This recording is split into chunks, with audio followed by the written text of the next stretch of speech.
ربنا ظلمنا انفسنا وان لم تغفر لنا وترحمنا لنكونن من الخاسرين ربنا اصرف عنا عذاب جهنم ان عذابها كان غراما انها ساءت مستقرا ومقاما ربنا هب لنا من ازواجنا وذرياتنا قرة اعين واجعلنا للمتقين اماما اللهم اجعل اخر كلامنا عند الموت قولنا لا اله الا الله توفنا مسلمين وألحقنا بالصالحين اللهم ارحمنا بأنواع رحمتك يا أرحم الراحمين.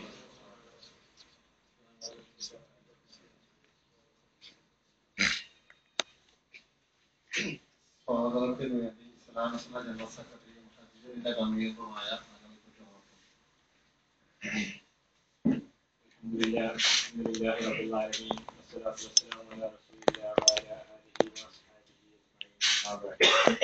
ഏറ്റവും ബഹുമാനപ്പെട്ട ഇസ്ലാം സെന്ററിന്റെ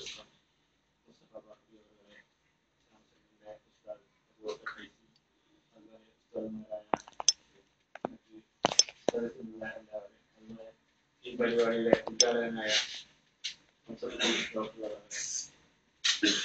സന്നിധരായ ഇസ്ലാം സെന്ററിന്റെയും സാംസ്കാരിക സംഘടനയുടെയും അതുപോലെ ഹജ്ജിന് പോകുന്ന പ്രാവശ്യത്തെ നമ്മുടെ ഹജ്ജാജിമാർക്കും എല്ലാവർക്കും സ്വാഗതം ആശംസിക്കുക എന്നുള്ളതാണ് എന്റെ കാരണം. ഈ പരിപാടി ഇന്ന് കേരള ഇസ്ലാമിക് ക്ലാസ് റൂമിന്റെ ലോകത്തിന്റെ പല ഭാഗങ്ങളിലുള്ള ആൾക്കാർ കൂടി കേൾക്കുന്നുണ്ട്. അതിലൂടെ എത്തിച്ചേർന്ന അവർക്ക് കൂടി ഈ സ്വാഗതം ആശംസിക്കുകയാണ്. അതുപോലെ ഈ സൗകര്യം തന്ന നമ്മുടെ ഈ സഭാമക്ക മെഡിക്കൽ സെന്ററിന്റെ ഡയറക്ടർ ഷാജി അവർക്കും അതുപോലെ മറ്റ് സ്റ്റാഫ് അംഗങ്ങൾക്കും ഞങ്ങളുടെ സ്വാഗതം ആശംസിക്കുകയാണ്. ഇവിടെ എത്തിച്ചേർന്ന എല്ലാവർക്കും ഒറ്റവാക്കിൽ സ്വാഗതം ആശംസിച്ചുകൊണ്ട് ഇതിന്റെ കർത്തവ്യത്തിലേക്ക് ഈ ക്ലാസ്സിൽ ഇന്ന് തുടങ്ങുന്നത് നേതൃത്വം നൽകുന്നത് നമ്മുടെ ഉസ്താദ് മുസ്തഫ ബാഖവി അവർകളാണ്. അവർക്ക് എന്റെ സ്വന്തം നിലയിലും ഇസ്ലാമിക് സെന്ററിലും ഞാൻ സ്വാഗതം ആശംസിക്കുകയാണ്. അതുപോലെ നമ്മുടെ ഈ പരിപാടിക്ക് ആശംസകൾ അർപ്പിക്കുവാൻ വേണ്ടി ഇവിടെ എത്തിയ സാദിഖ് സാർ അവർക്കും മറ്റു എത്തിച്ചേർന്ന എല്ലാവർക്കും ഒറ്റവാക്കിൽ സ്വാഗതം ആശംസിച്ചുകൊണ്ട് ഈ പരിപാടിയുടെ ലോകത്തിന്റെ അധിഷ്ഠാനത്തെ കൊണ്ട് ബഹുമാനപ്പെട്ട സെൻട്രൽ പ്രസിഡന്റ് അബൂബക്കർ ഫൈസി അവർക്ക് ക്ഷണിക്കുന്നു. നമ്മുടെ ഹജ്ജ് ക്ലാസ് ഉദ്ഘാടനം ചെയ്യുന്നത് സഭാമക്കയിലെ ഡോക്ടർ ഹംസക്കുട്ടി സാഹിബാണ്. അദ്ദേഹത്തെ ആദരവ് ബഹുമാനപ്പെട്ട ഉസ്താദുമാരെ ഹാജിമാരെ അസ്സലാമു അലൈക്കും.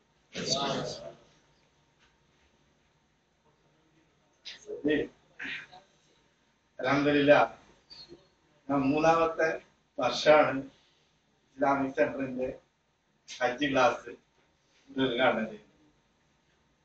സാധാരണ ഹജ്ജ് ക്ലാസ്സിൽ ഒരു ഡോക്ടർ എന്ന നിലയിൽ ഞാൻ സാധാരണ പറയുന്ന 2-3 കാര്യങ്ങൾ മാത്രം നിങ്ങളോട് സംസാരിച്ച് ഇൻഷാ അല്ലാഹ് ഞാൻ നിർത്തുന്നതാണ്. ബഹുമാനപ്പെട്ട ഉസ്താദ് സാധാരണ ഹജ്ജ് ക്ലാസ് തുടങ്ങുന്നതിന് മുമ്പ് തന്നെ ആരോഗ്യപരമായിട്ടുള്ള ചില കാര്യങ്ങൾ പറയണമെന്ന് ഉസ്താദ് മുമ്പേ പറയാറുണ്ട്. അതുകൊണ്ട് ആരോഗ്യവുമായി ബന്ധപ്പെട്ട 1-2 സംഗതികൾ മാത്രം നിങ്ങളെ ഓർമ്മിപ്പിച്ചുകൊണ്ട് ഇൻഷാ അല്ലാഹ് ഞാൻ നിർത്തുന്നതാണ്. ആദ്യമായി ഞാൻ സാധാരണ പറയാറുള്ളതാണ്, സാധാരണ ഹജ്ജ് കർമ്മങ്ങള് നമ്മള് തടി കൊണ്ട് ചെയ്യേണ്ട കാര്യങ്ങളാണ്. അത് അധികവും ഈ ചെല്ലാനും അങ്ങനെയുള്ള കാര്യങ്ങൾ കുറവാണ്.